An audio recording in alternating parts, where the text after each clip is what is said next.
Ana kidung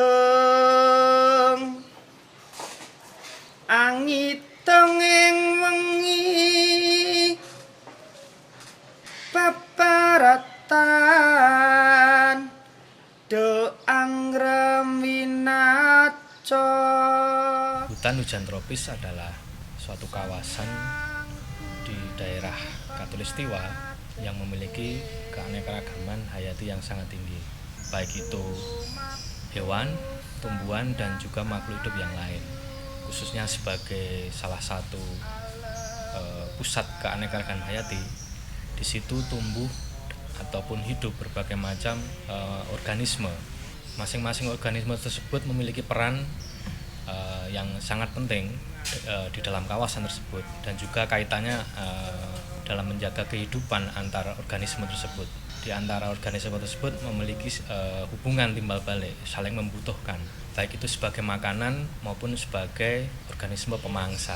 Indonesia merupakan salah satu negara di kawasan tropis yang memiliki kawasan hutan tropis yang sangat luas. Namun demikian, saat ini jumlah luasan hutan di Indonesia sudah banyak mengalami penyusutan, baik itu oleh illegal logging maupun untuk kegiatan yang lain. Kawasan Cagar Alam Nusa Kambangan Barat memiliki peran yang sangat penting. Di dalam kawasan tersebut terdapat salah satu jenis tanaman yang saat ini populasinya sudah mengalami penurunan yang sangat banyak. Salah satunya adalah jenis pelalar atau Dipterocarpus littoralis. Kalau kita melihat Nusa Kambangan Barat atau lebih tepatnya Cagar Alam Nusa Kambangan Barat, selama ini banyak orang melihat Nusa Kambangan Barat itu sebagai tempat habitatnya dari pelalar. Namun belum banyak yang melihat dari sisi keanekaragaman hayati daerah pasang surutnya. Suatu jenis organisme yang hidup di dalam suatu habitat tentunya memiliki suatu peran di dalam habitat tersebut. Bisa jadi dia merupakan sumber makanan bagi jenis organisme yang lain, atau juga merupakan tempat hidup bagi organisme yang lain. Sehingga keberadaan suatu organisme tersebut sangat penting sebagai penopang bagi kehidupan jenis yang lain. Dari tahun 1800-an sampai 1900 itu dari kolonial itu banyak sekali penelitian atau spesimen-spesimen awal dari ikan-ikan yang ada saat ini itu diambil dari Nusa Kambangan. Salah satunya itu adalah jenis ikan glodok atau Pterophthalmus gracilis. Itu pertama kali itu diambil di Nusa Kambangan. Sampai saat ini belum ada penelitiannya lagi. Jika suatu jenis organisme hilang, maka dikhawatirkan akan juga berakibat terhadap hilangnya jenis yang lain, karena di antara organisme tersebut terjadi simbiosis atau saling ketergantungan. Nah, bagaimana kita bisa melihat itu? Kira-kira di daerah Cagar Alam Nusa Kambangan bagian barat itu kondisinya seperti apa? Dilihat dari keanekaragaman hayatinya di daerah pasang surut. Pelalar merupakan salah satu jenis tanaman endemik yang hanya ada di Pulau Nusa Kambangan.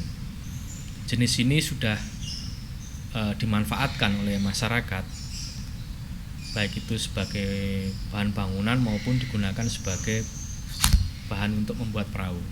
Kebutuhan masyarakat akan kayu pelalar akan berakibat pada penebangan pohon pelalar yang ada di habitatnya, sehingga dikhawatirkan akan menurunkan populasi pelalar di habitatnya.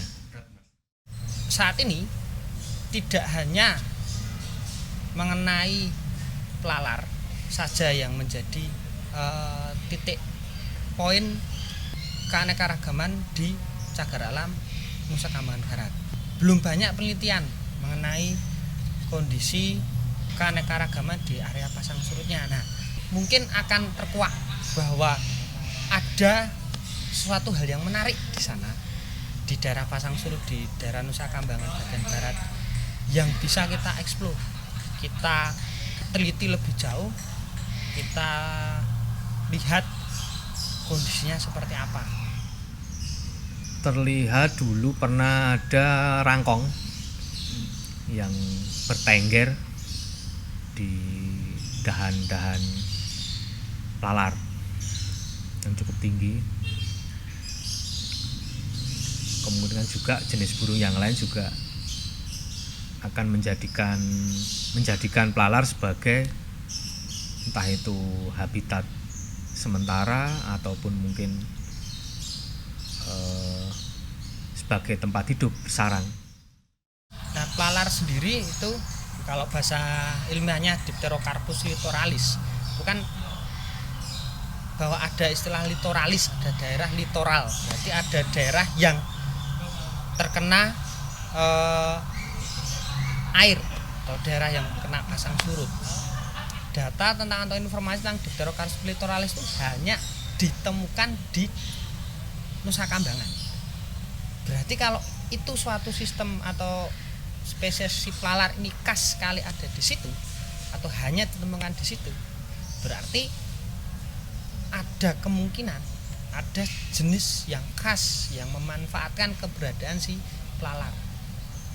Keberadaan si pelalar ini dalam artian bahwa kalau dia terkena rendaman air laut atau dia berada di zona pasang surut, berarti ada kemungkinan bahwa ada biota air laut atau biota air yang memanfaatkan si keberadaan pelalar tersebut. Nah, ini masih kemungkinan karena selama ini penelitian tentang pelalar itu lebih banyak ke arah distribusinya, kemudian kemelimpahannya seperti apa, belum sampai ke ranah siapa atau apa atau yang memanfaatkan si Dipterocarpus litoralis ini. Seperti itu. Jadi ini masih banyak sekali hal yang bisa kita kupas di daerah Nusa Kambangan bagian barat, Cagar Alam Nusa Kambangan bagian barat.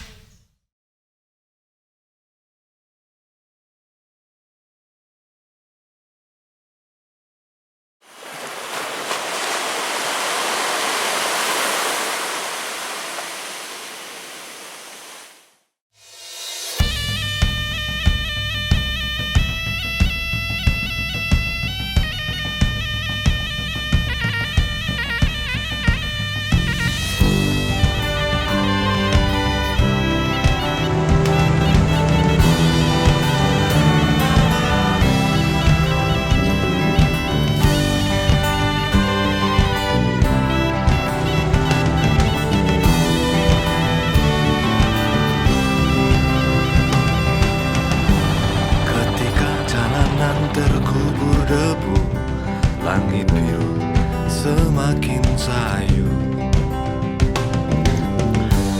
Bayi lahir nampak rentan, manusia keriput kulitnya. Bumi menanti kematiannya. Ranting-ranting gemetar, daun-daun terkapar, rontok satu-satu.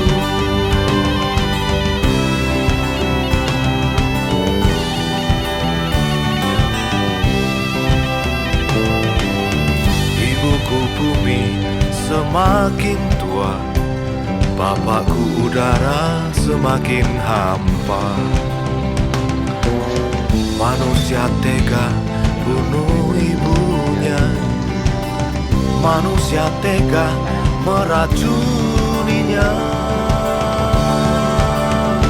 Aku rindu bulan, aku rindu matahari, aku rindu bintang-bintang. Bumiku hampir mati, udara teracuni. Apakah ini harus terjadi?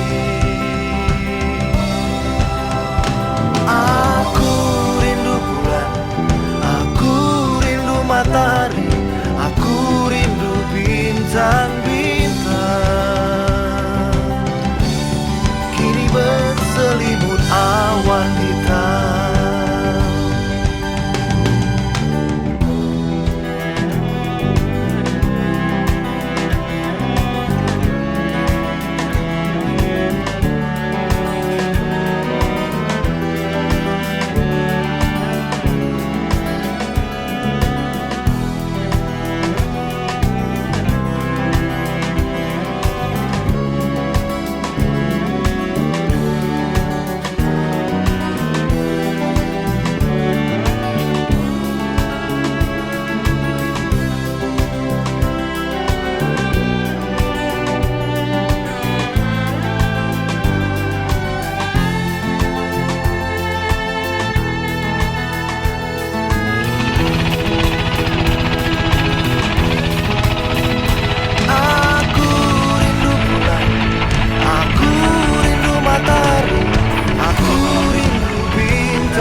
mati, udara teracuni.